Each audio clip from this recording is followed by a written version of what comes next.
अब हम लोग पढ़ने वाले हैं जॉइंट स्टॉक कंपनी के बारे में। तो सबसे पहले एक कंपनी होता क्या है? तो कंपनी एक सेपरेट लीगल एंटिटी है which is registered under A companies act 2013। मतलब कंपनीज एक्ट 2013 के अंदर जो सेपरेट लीगल एंटिटी रजिस्टर्ड है उसको हम लोग कंपनी बोलेंगे। ठीक है, अब कंपनी क्या होता है? कंपनी में मेंबर्स का लाइबिलिटी लिमिटेड होता है। All the decisions are managed and taken by BOD सारे डिसीजंस लेते हैं। Company has prepared perpetual succession. Perpetual succession का मतलब होता है कि अब कंपनी में कोई मर गया तो उसके बाद ऐसा नहीं है कि कंपनी बंद हो जाएगा, कोई और आएगा और वो कंपनी को टेक ओवर करेगा, है ना। तो कंपनी के पास परपेचुअल सक्सेशन मतलब उनके बाद वो कंपनी चलते रहेगा, सक्सेशन रेट है, कुछ बंद नहीं होगा। फिर company has its own separate legal entity. Company का खुद का अलग से एक पहचान है। There is a common seal in company. मतलब कंपनी में एक कॉमन सील है, मतलब एक कॉमन स्टैंप है। सील मतलब स्टैंप समझ लो, जिससे पता चले कि वो कंपनी का लोगो है, सिंबल है, वो कंपनी का एक खुद का आइडेंटिटी है। There are share holders in the company who purchases our shares. मतलब कंपनी में शेयर होल्डर्स रहते हैं। शेयर होल्डर्स को एक तरीके से ओनर भी मानेंगे, क्योंकि शेयर्स क्या है? कंपनी के शेयर्स मतलब कंपनी का हिस्सा, परसेंटेज होते हैं। ठीक है, तो जो हमारे शेयर्स खरीदते हैं उनको शेयर होल्डर्स बोलते हैं और वो कंपनी के एक तरीके से ओनर होते हैं। To form a company minimum 7 members are required and maximum unlimited. मतलब एक कंपनी शुरू करने के लिए कम से कम 7 मेंबर होने चाहिए और मैक्सिमम कितने भी हो सकते हैं। A company is an artificial person. Artificial person क्यों है? क्योंकि it is created by law. It is created by law.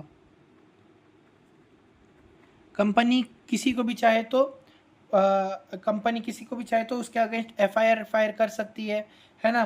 तो उसको केस कर सकती है, उसके कंपनी के ऊपर भी कोई केस कर सकता है। तो कंपनी का आर्टिफिशियल पर्सन है। एक company can sue A case and can be sued। मतलब किसी के ऊपर भी केस कर सकती है और उसके ऊपर भी कोई केस कर सकता है। ठीक है, स्क्रीनशॉट ले लो। फिर कंपनी के फीचर्स क्या है? तो सबसे पहले कंपनी एक आर्टिफिशियल पर्सन है, मतलब क्रिएटेड बाय लॉ। फिर कंपनी का खुद का सेपरेट लीगल एंटिटी है। कंपनी का फॉर्मेशन ये कैसे फॉर्म होती है? कंपनीज एक्ट के अंदर इसको रजिस्टर कराना पड़ता है, कंपनीज एक्ट 2013 के अंदर। फिर क्या है? इसका परपेचुअल सक्सेशन है, मतलब आप मर भी जाओगे तो ये कंपनी लॉन्ग लास्टिंग रहेगी, चलते जाएगी। फिर इसका कंट्रोल सब बीओडी के हाथ में रहता है, शेयर होल्डर्स के हाथ में रहता है। फिर लाइबिलिटी लिमिटेड रहती है सबकी। इसमें कॉमन सील रहती है, मतलब एक स्टैंप रहता है कंपनी का। फिर रिस्क बियरिंग रहता है, मतलब शेयर होल्डर्स पे लेस बर्डन रहता है। मतलब वो जितने परसेंटेज के मालिक है कंपनी में, सिर्फ उतना ही उनको टेंशन रहेगा, ज़्यादा टेंशन नहीं रहेगा। फिर इसके एडवांटेज क्या है? सबसे पहले तो लिमिटेड लाइबिलिटी है।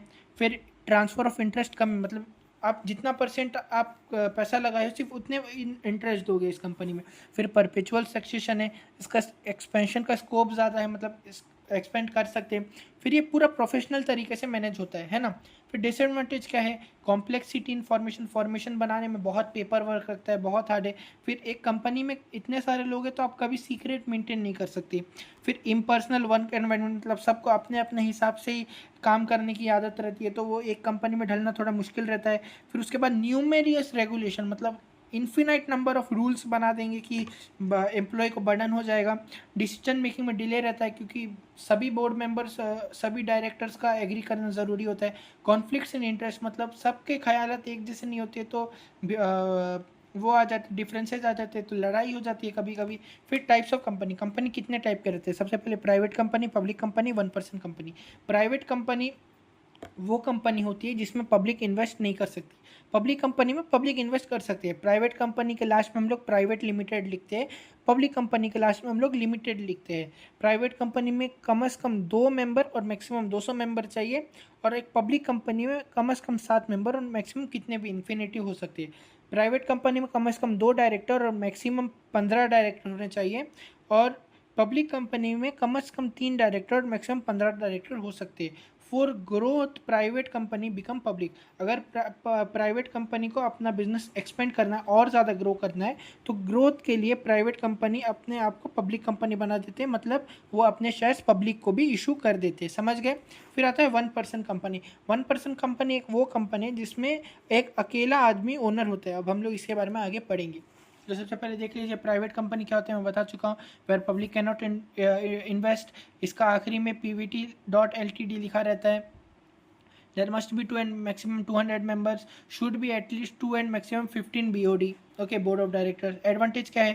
Only 2 members are needed to form it. Okay, ठीक है. No minimum subscription required. There is no requirement of making index of number members. Members का इंडेक्स बनाने का भी कोई ज़रूरत नहीं है. कोई प्रोस्पेक्टस नहीं चाहिए. प्रोस्पेक्टस एक डॉक्यूमेंट होता है, वो नहीं चाहिए कंपनी स्टार्ट करने के लिए. और आपको इनकॉर्पोरेशन का सर्टिफिकेट मिलता है, साथ ही आप स्टार्ट कर सकते हो. ठीक. और इसको सिर्फ 2 डायरेक्टर चाहिए शुरू करने के लिए. ठीक. पब्लिक कंपनी क्या है बता चुका हूँ. एक कंपनी है which is not a private company. हाँ, ये एक पॉइंट है, मेरे को मालूम है, थोड़ा सा अटपटा पॉइंट है, लेकिन ये पॉइंट है. Public company is a company which is not a private company. For growth and expansion of company the private company become public company. ठीक है. In the end of its name LTD is return. Public can invest in them. There is minimum 7 and maximum infinity members can there in this business. There should be at least 3 and maximum 15 board of directors. ठीक है. Screenshot ले लो public company का, private company और उसके advantages का screenshot ले लो. Okay, ठीक है. फिर आता है 1% कंपनी. आप लोग पूछोगे 1% कंपनी क्या होता है. देखो, इफ एन इंडिविजुअल, एक अकेला आदमी, wants to create his own company, जब उसको खुद का एक कंपनी बनाना है from sole proprietorship by registering it officially, then it is termed as 1% company. ठीक है, समझ गए. इसके फीचर्स क्या है. ओनली ए नेचुरल पर्सन, मतलब जिंदा आदमी होना चाहिए, जो कि एक इंडियन सिटीज़न होना चाहिए. इंडियन सिटीज़न मतलब जो कि वोट कर सकता हो इंडिया में. और एक इंडियन रेसिडेंट होना चाहिए जो कि इंडिया में 180 दिन 182 डेज से ज़्यादा रहता हो, तो उसको हम इंडियन रेसिडेंट बोलेंगे. और सिटीज़न उसको बोलेंगे जिसके पास वोट राइट है. ओके, वही एक OPC बना सकता है, वरना और कोई भी OPC नहीं बना सकता. ठीक, पहला पॉइंट समझ गए, अच्छे से याद रखो. फिर दूसरा है the share holder shall must nominate another person. और जो ये कंपनी बना रहा है उसको एक दूसरा पर्सन को भी नॉमिनेट करना पड़ेगा. अगर वो मर जाए तो उसके बाद उसकी कंपनी शुरू करने के लिए. और वो याद रखना है कि जो नॉमिनी चुन रहा है, जिसको वो नॉमिनेट कर रहा है, वो भी एक इंडियन सिटीजन और रेसिडेंट हो इंडिया का. समझ गए. OPC requires minimum only 1 director. OPC में सिर्फ एक डायरेक्टर ज़रूरी होता है. एक डायरेक्टर से भी OPC बन सकता है और 15 डायरेक्टर जा सकता है.